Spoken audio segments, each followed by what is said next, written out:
Hello and welcome to busyworksbeats.com. Today we're going to show you how to create melodies using chords.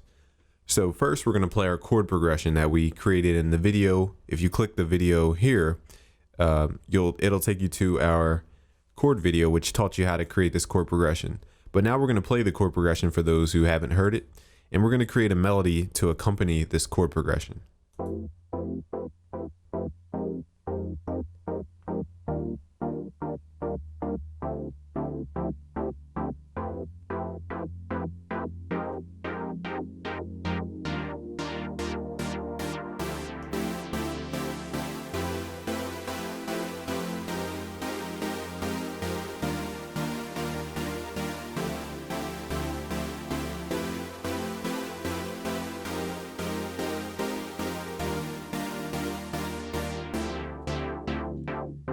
Okay, so we're going to go over two methods. One method is to first just do naturally what we hear in our mind. And I think a lot of people don't do that enough. We don't use our minds enough when we're creating melodies. Okay, we tend to let the computer do all the thinking for us, and that can actually hinder the melody process. So whatever you naturally hear in your mind from a chord progression, you want to try and emulate that as much as possible. So that's the first technique we're going to do. And we're going to go over why it works and why it fits so well. So the first thing we're going to do is open up 3x OCS from FL Studio. We're going to turn this the volume knobs down for oscillators 1 and 2. And these are important functions because what we're going to do now is allow the sound to be monophonic. So let's go to miscellaneous tab, monophonic, portamento, and we're going to increase the slide just a little bit. So now the notes will slide. And when we have overlapping notes, okay, it'll glide from one note to the next. And that's important for what we want to express, because in my mind, I hear a melody that has a lot of vibrato effect. It has a lot of pitch bending. It's not just one note at a time. Okay, it's vibrato effects like these. Okay, so that's what I want to add to the track. So the first thing we can do is activate ghost channel helpers. This basically allows us to view the chord progression just to see where we're at along the chord progression when we're creating our melody. So what we can do is go to the pattern with the chord progression. Again, you want to click that note in the video. It'll take you to the video of how to create this chord progression if you missed it.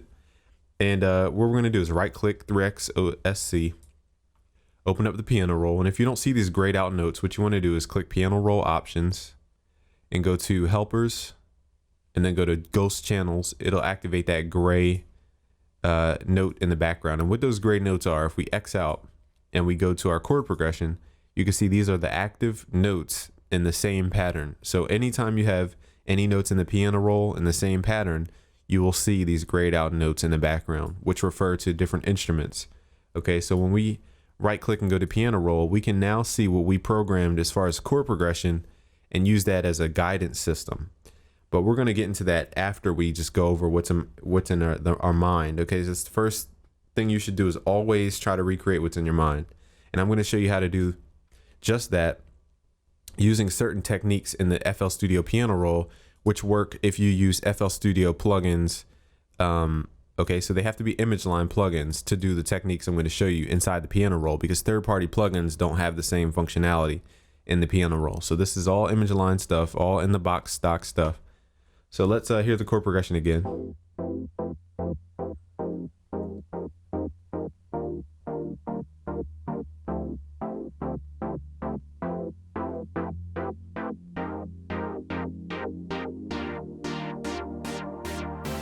Okay, so what I want to do is use this chord progression to basically guide me through the process. Now, the first thing I have to do is make the chord progression longer.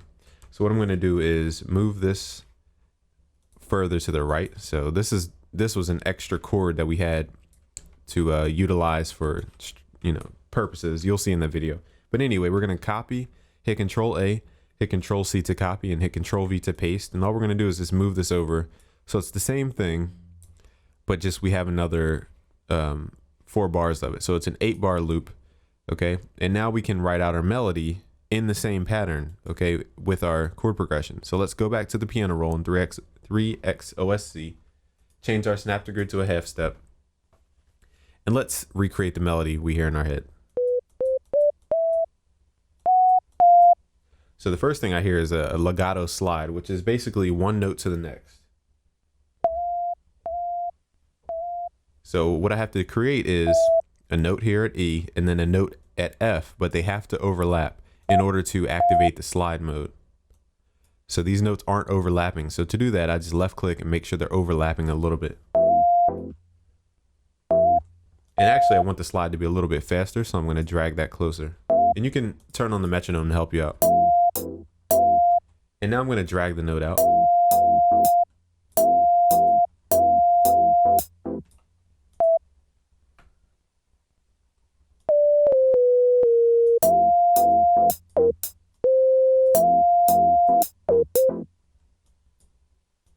Then we're going to do another slide. So basically what I'm doing is just, again, recreating what I hear in my head. This has no ebb and flow to it. It's just whatever you hear in your head. And then we're going to go analyze why this works.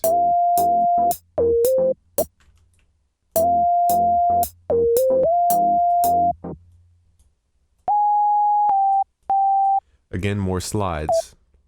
Now notice we're taking control of the monophonic functionality of the synth, because without monophonic, you wouldn't hear half of these slides.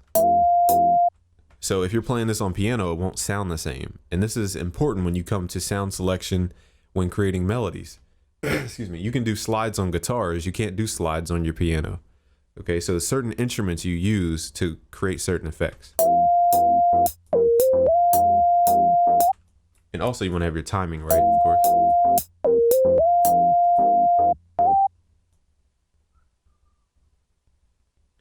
So I'm just trying to, again, recreate what's in my mind. And once I show you what's in my mind, then we can go back and analyze it.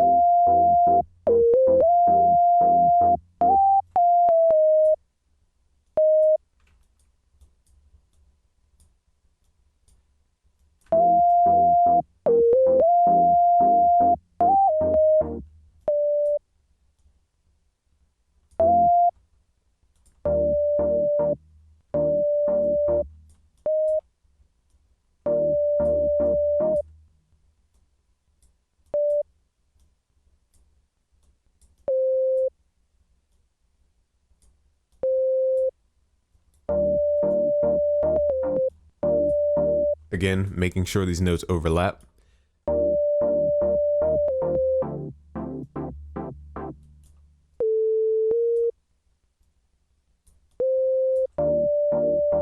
So what I'm going to do is copy and paste. What we call this is a theme, okay? So a theme is a long running kind of phrase that you use in your melody. What we're going to do is copy that theme and paste it. So now we have two of the same theme. Again, themes are your kind of the DNA of your melody. And it's basically a long strand of DNA. So we'll get into that in the course Melody Magic. But for now, let's just show you what we have. And I'm going to show you how to create vibrato effects as well. So we haven't added the vibrato yet. What we're doing is just trying to get the notes out.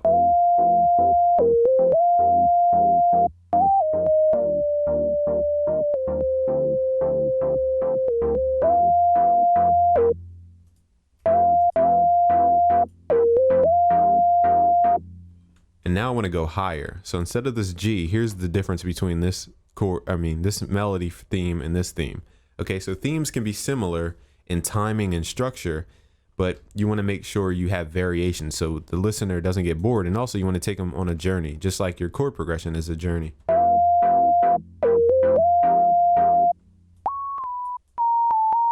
So this is going to be A sharp now, a little glide to A sharp.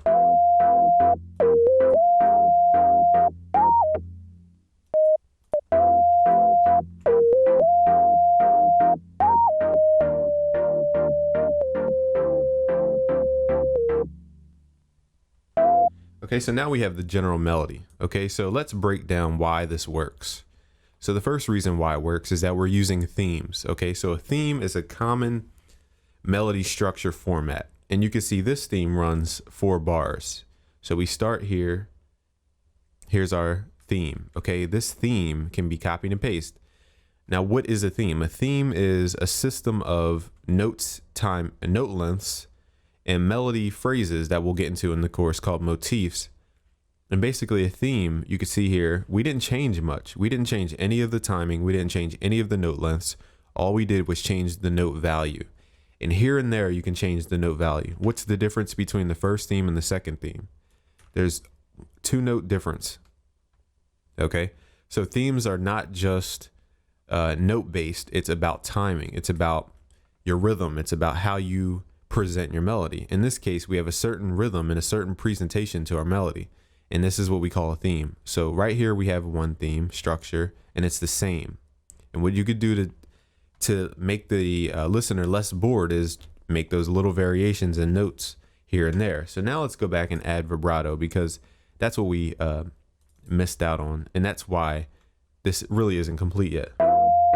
So here I want vibrato. So how do you add vibrato in FL Studio without dealing with the pitch wheel and all that?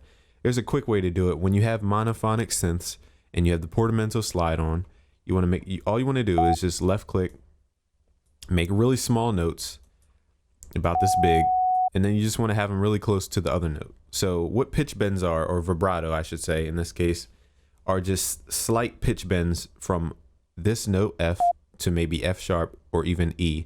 So they stay within 3 notes of each other when you're doing these kind of vibrato effects. And when you have it on too long, you could hear how obvious it was.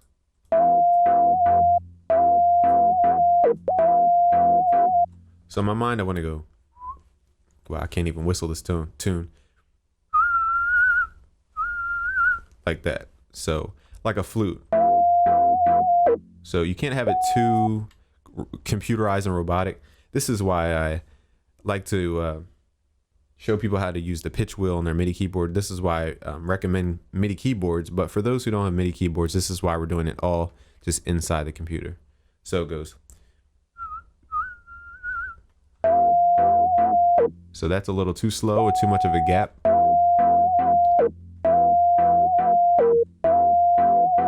So this is very subtle, but it changes the whole mood of the sound. I'm going to raise this up an octave so you can hear the pitch bend.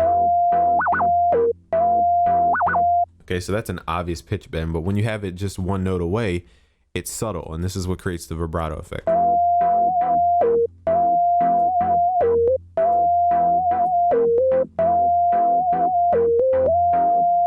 So we can simply just copy and paste this 3-note or 2-note vibrato effect anywhere along the long notes.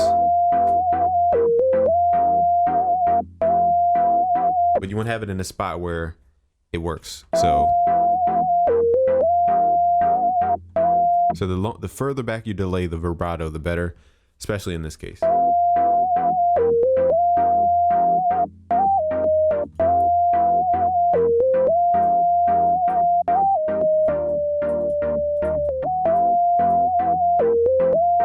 Also, I think what happened is the notes aren't the same velocity, so I'm going to actually make sure they're the same velocity.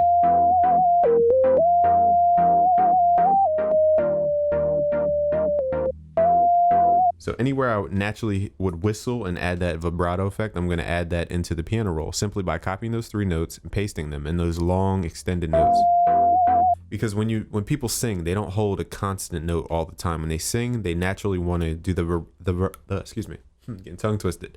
They naturally want to do the vibrato effect. And that's just a natural thing. So whenever you hold notes, generally you're going to have some kind of, it's called aftertouch or vibrato.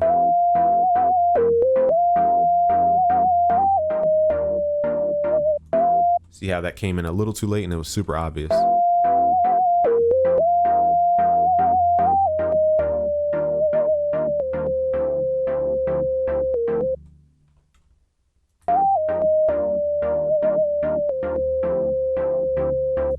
So right here is where it gets a little too computerized, and that's why I would suggest getting a MIDI keyboard. But again, a lot of you say you don't have MIDI keyboards, and that's why we're doing it this way.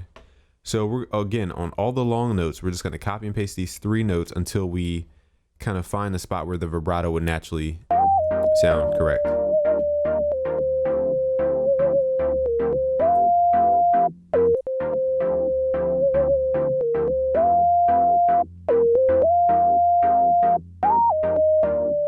Okay, so what I'm going to do now, since we have the same structure, same theme. All we have to do is copy all those notes by hitting Control Shift and left click and select, and then hit Control C to copy. And then we can literally paste it. If we snap our grid to bar, it's easier to move stuff. So we can literally paste it right where we had it before. Now it looks like this might be a little, okay, it's because this, whoops, I have to extend this note a little bit. Okay, there we go.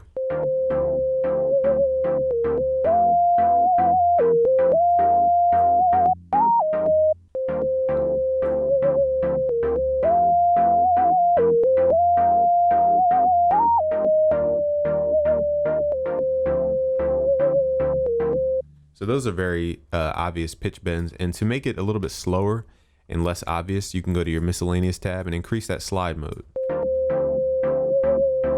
to make those slides a little bit slower so they're not so obvious.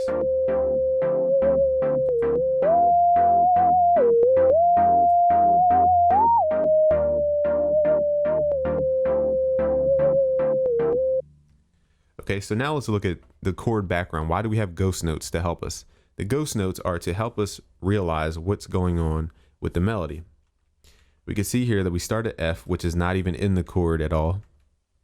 But also we're going to give you a video on how to build melodies through scales. And this is why this works so well. It's because there's a defined scale behind this. But I just wanted to give you the ghost notes to show you what's going on with the movement of the melody according to the chords. So we start out at F. Notice how E was that starting tone, but we slid up to F. Okay, so E was there, so that's in the chord structure. And then we have a C, which is in the chord structure. So these are, whatever I highlight pink is active in the chord in the background. And when we have things that are similar to the chord in the background, we create what's called harmony, or a harmonious environment with our melody. It's kind of like water. It's like having a water bottle and dumping it into a river. The water will just flow with the river, as it goes. So in this case, the chord progression would be the river, and our melody is like bottled water that we pour into the river. Okay, so I'm gonna select all the notes that line up with our chord. Now I can't tell if there's a note here. It doesn't look like it. So you could see here all the notes that match up with the chords and why it's so important to have a chord structure to help guide your melody. A lot of people don't have any chord structure, and that's what throws off your melody times 100. Okay, it can really devastate your melody without chord guidance. So you can see it's pretty much an even split. You have two long notes that aren't on the chord structure. Then you have two notes that are on, two notes that are off, two notes that are on. This is the contrast. Okay, so we're creating tension and release. Okay, whenever we have tension, we have notes that aren't necessarily in the chord and maybe not even in the scale. And when they combine with the chord, it creates a little tension. And if you've gotten our music theory in a day course, we went over tension and how to achieve tension. But basically, tension occurs when there's two notes right next to each other. So what happens here? We have F in the melody and we have E in the chord. Okay, and this combination creates tension because these two don't necessarily go together. If we were to put that F in the chord, it would sound tense. You would hear it. It would sound off a little bit. It wouldn't sound harmonious. So what we're doing here, let me see if I could reselect what I had highlighted. So what we're doing here is we're creating tense points and then release points, or where we relieve tension to the ear. So it feels like we're massaged into the river versus going upstream, fighting the river. Okay, so there's points where we're fighting the river and points where we're going with the flow. And the pink points are where we go with the flow. The green points are where we fight against the river. You could see it's an even split. It's a battle. This is how life is. There's struggles, there's victories. Okay, this is just a natural thing. So whenever we have notes that conflict with the chord progression, that's where we create tension. And why is tension important? Because when we introduce tension, we want to relieve it either immediately or soon, because having a lot of tension in your chord progression and your melody combination can create not a pleasing sound. So when you have tension, you want to relieve it at some point. So let's hear that.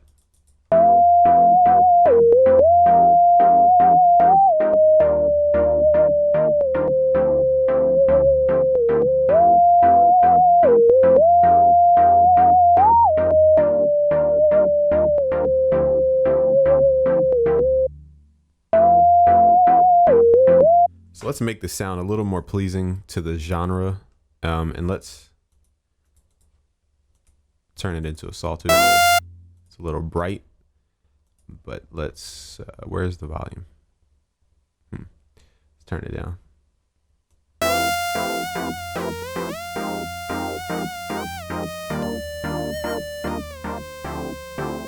Now in this case, the velocity actually has an effect, whereas if you were to use a third-party plugin, the piano roll wouldn't affect your synthesizer. And that's important when dealing with these legato slides and things of that nature, because you can hear the volume change.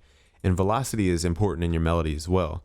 But that's a whole different topic in Melody Magic when it comes out April 24th, 2015, this Friday. So we're going to get into that in that course. But here, we're just going to keep everything at one velocity. You know what I'm going to do? I'm going to copy this melody. Actually, I'm going to cut it and paste it into Silent 1. So we could hear it with more of an EDM type of context and not just a sine wave. So now I'm going to create a sound around the melody. And what I like to do is actually create the melody first, then go back and create the sound, because then you can really hone in on the characteristics of the sound. So I'm going to make this a super saw with 8 voices. It's going to be very loud and powerful. So let's turn that down.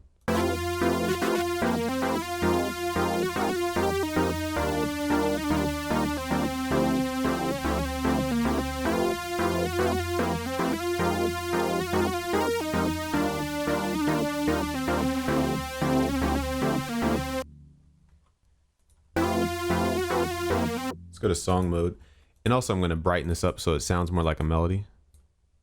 So what I'm going to do now is just give you the context of how this same melody can sound a lot bigger and better when you really dig into sound design.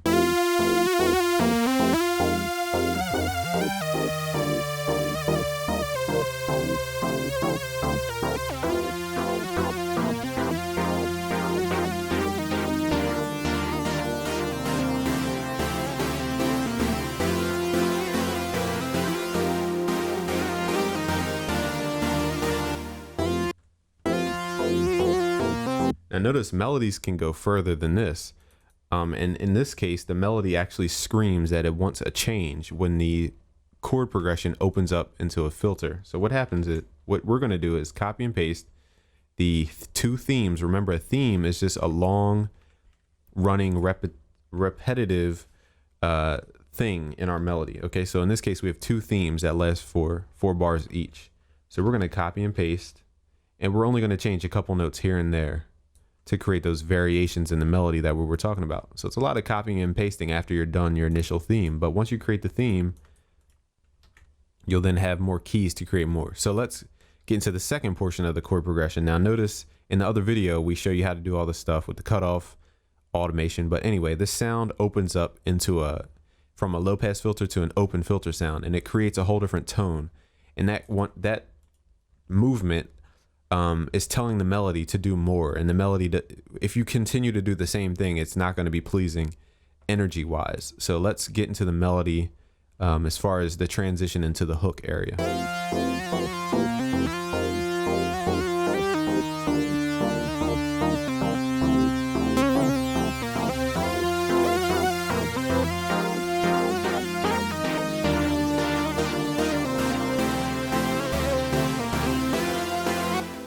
So right here, I feel like it wants to change the notes. So instead of F, it wants to be a G. So let's just do the theory of lifting everything up to the G point. So everything was lifted all the same point. So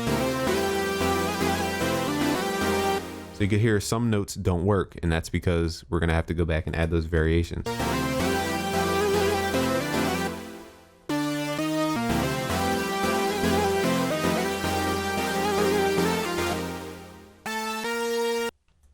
Okay, so even though we lifted everything up all at once, there's still notes that aren't within the scale that we mentioned before, and we're not getting into the scale yet. But a lot of this stuff has to do with scales, and if notes aren't in the scale, it's going to sound conflicting with the chord progression, because the chord progression is harmonious in nature.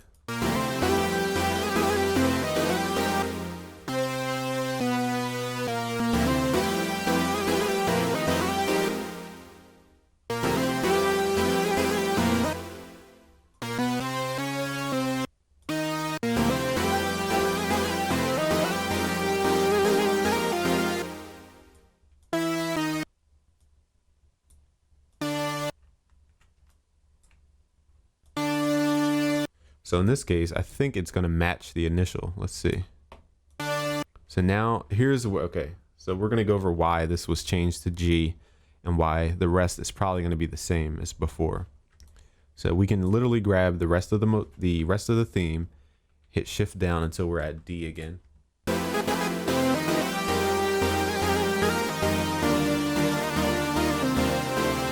Okay, so you might ask, why do we change part of the theme in the beginning and not change the rest of the theme? So let's highlight the theme again just to reintroduce you to the theme. Here's the theme. Every 4 bars, you'll see a theme. It's the same shape. It's the same rhythm, the same note lengths. Okay, but we have different notes here and there. So the difference between the first theme and the second theme was let's see, here and here. Okay, that was the difference between the first and the second theme. Now the difference between the first 2 themes and the second theme is the whole chunk here versus this chunk. Okay, so parts of the theme can be transposed. In this case, we took the F. Instead of using F, we went up to G. The reason we went up, okay, in notation is because the energy is going up. We went from a low pass. That's like me covering my mouth. And then over time, as I'm telling you this sentence, I'm revealing a really cool secret that I won't tell you until I slowly reveal my mouth. And then there's the secret revealed to you. Okay, it's a low pass filter effect. We're cutting out the high frequencies to cut out the energy, basically. So when the high frequencies come back into the sound, it creates an elevation in energy. And energy, just like notation, the higher the note we use, the higher the energy we perceive. So in this case, we're going up in energy because we're taking our note from F to G. And that's because the filter cutoff was moving up and opening at that point. So this is the brightest point in the chord progression. And that's why we have to have a brighter energy, a higher energy, an elevation in our energy to correlate with the chord progression. That's why chords and the movement of the chords are so important to your melody. If we didn't have the chord progression do that movement, we would just have the same 8-bar theme. 2 themes with 8 bars over and over again. Whereas with the chords, it forced us to create this elevation effect. And that's why I like to say have the chords first. It gives you a guidance to your melody.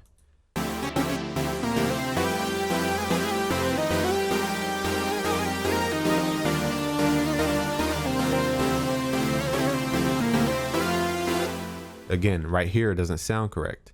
So let's lift this up to a different note, maybe G again. So let's try that.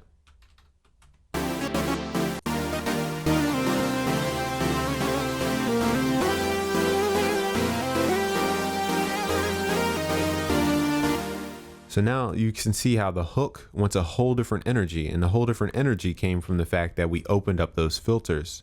So the filters has a huge influence, excuse me, over the movement of our melody and the chord progression.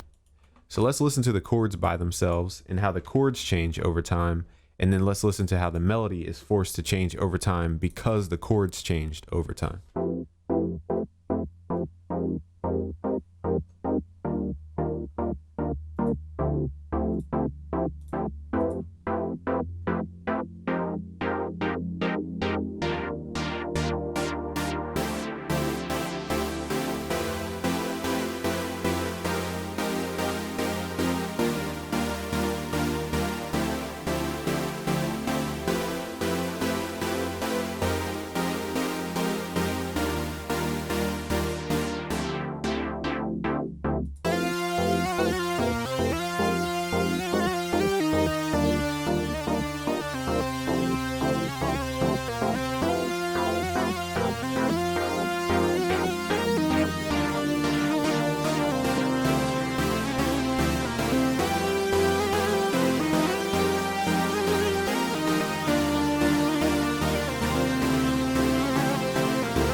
Okay, so now you can understand how melodies are they're so secondary, not secondary. I don't mean that in as far as priority. I mean they're such a reactionary thing. And it all starts with the chords, okay? And that's why we go over that in Music Theory in a Day. So you can click that link below if you really want to understand the principles and the guidance behind all this music stuff to really get a better grasp on all the musical stuff we talk about, and really a foundation and a requirement before you even get melody magic or think about it, is Music Theory in a Day. So click that link below for Music Theory in a Day, and it'll explain all this stuff. It'll make it clear because there's so much to understand, and it's easy, and we made it super easy for you. But anyway, if you click the link below, that'll take you to our Melody Magic page, and if you sign up with your email, we'll give you this free FL Studio project along with any other bonuses we come up with throughout the week.